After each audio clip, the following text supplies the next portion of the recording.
Good morning all, this is our August catch-up, although I must confess it's the 18th of September and I've been promising to do this for ages, but it has given, it's the 19th. I'm just going to say, famous designer, Jem Weston is actually in the background. She's just meant it's actually the 19th, sorry Jem. We'll keep going anyway, so it's the 19th of September, and if you hear giggling from the back, Jem Weston is with us. She's doing an afternoon tea here today. So, the good thing about it being the 19th of September is I've had a chance to actually do a few more bits.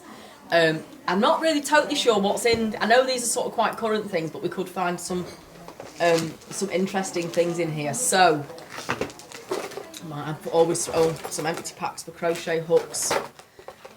No, these were all the bits, and there's loads and loads if you look in here of little balls, and I'll show you why in a minute. I've got loads of bits in there because I started doing a V-stitch blanket in Sara baby bamboo, which in 9 colours. Now, I've not used baby bamboo for years. There's a right old tangle in here, Amy. Oh, there is as well, look at this. I've not used Sara baby bamboo for years and it's absolutely beautiful. You forget how nice it is. So I started this, then realised that if I carried on and I did it that width, that it was going to cost me an absolute fortune because I'd need to use 18 balls as opposed to 9 for the blanket, and I don't think the blanket needed to be that wide. So I've undone that. I'm undoing it a colour at a time and putting the colours into this. Excuse me, I'm absolutely full of a cold as well, so sorry if I cough and splutter my way through. I'll try not to. Oh, look at that mess. So it's 9 colours. It's a basic V-stitch pattern, which is a pattern I've used a few times for different blankets, and then I'm going to do a sort of linen stitch board around the side using all 9 colours. So I've got some gorgeous colours in here. If you haven't used baby bamboo, it really, really, really is lovely. This is it on the ball band. I think there's 95 metres on a ball, and it's 80% bamboo viscose and 20% wool. Excuse me. Sorry, Amy. Sorry about that, but it really is. It gives great stitch definition, and it's so soft and so snuggly, as you'd expect from Sara Snuggly. So there was all these balls that have got in a bit of a tangle. Then what else is in? Oh, packet of tissues, which I'll need today, so I'll keep those out. Then we have my little crochet hook set. I'm not going to tip this out because there is a myriad of tangled stuff at the bottom, but oh, I forgot this, which was a free leaflet, and I spoke about this. You can get this, I say Marika, I don't know if that's right or not, cowl, which I have started. I've not got it with me in the cotton cashmere in that colour, which is a free pattern that you can get on their own website. That's a really, really, really lovely, simple cowl pattern that I've started for the summer. I will finish. So that, oh, and then this was last night. The new yarn book zine from Shapey's Tea Room. It's only been out a week, and we did a video review of it the other day, and when I opened it, I fell in love. I think it's called, I can't say it properly, I think it's the Quing Zin sweater, which is this one, which is in here, which is gorgeous, which I started last night. And I managed that much of it last night. So it's 2 rectangles that go together that will then have a smaller bit put around the bottom for the waistband and a cowl. And it's in Shapey's Namaste. Sorry, I am actually losing it now. And I haven't used Namaste before. Oh, it's so soft. It's absolutely gorgeous. So that was last night. Then, excuse me, am I alright going on coughing and spluttering? Oh, look where we are with this. The Metropolis Mitered Square Blanket. Oh, I can hear Gemma in the background. Oh, well, I was really, really enjoying making this, and mitered squares are super. It's made in all these tiny little balls, which are super cute anyway, and you can finish a ball a night quite easily.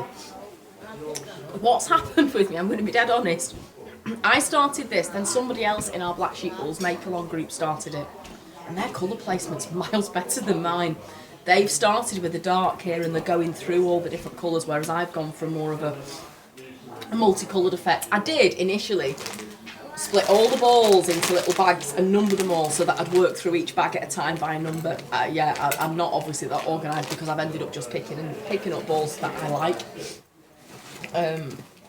So I've got all these labelled and I'm working through. Now, my intention was to have this finished to go on display at Yarndale. Yarndale's next week and I think I've got 50 colours to do. That's probably not going to happen, but I'll keep you updated. Now, what else? I don't actually know what's in this bag now, Amy. Oh! I've been talking about these books this morning with Gemma, actually. Rowan Loves.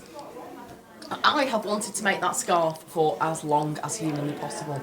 And I've now actually put the yarn on my desk and the book, and I think we're even going to do it as a kit because we've got some clearance shades of pure wool worsted, which means I'll be able to make that whole scarf with the book for 20 quid, and I can't wait. I saw it on somebody a few weeks ago and just loved it. So that's in there. A little knit pro bag. What's in here? Oh! Now I had forgotten about this. This was a peppermint tea that started in green tea tipple. I don't know if you remember, Amy, ages ago. And I sort of fell out of love with the colour because it wasn't the colour that I initially wanted to do it in. It just happened to be the ball that I'd got at home. So I think I probably will finish that because I finished the Citrus Squeeze Me one. Well, I say finished, I've got a row to do on the border. And it's a fabulous pattern once you get into it. It's a free download on our website, so that's worth having a look at. But I'd forgotten about that. What else is in here that I might have forgotten about? Ooh! I don't think I've even shown you this, Amy. No? This is, oh, this was started ages ago and I must pick this up again. This is a boxy by, and I don't say the name, I'll say the name with my northern pronunciation, Joji Locatelli. If I start saying hockey, it all becomes a bit odd. And that's in Fibre Spates Vivacious 4-ply, which is just gorgeous. It's a really, really simple design of 2 straight squares with small sleeves. And I've wanted one for ages and was delighted when we got the Fibre Spates in because it's the perfect yarn for it. Now, I'm not going to take you through the rest of this because I'm just looking to see. It's a bit of a tangle. Yeah, this is the state of my head on most days. And I think I'd shown you these last time, which was the start of Persian tiles, which I'm doing for coasters. I have made some of the coasters, I must show you. That's Persian tiles if you've not. Just one of the most phenomenal crochet patterns. So I was using the centre of that to make some coasters. And I think, ooh, a roll of Merry Christmas ribbon because you never know when you might need it. I think that's pretty much, like I said, that is just little tangles of these balls, so I'm not going to take you through that, but I think that's pretty much what's been keeping me busy for till the 19th of September.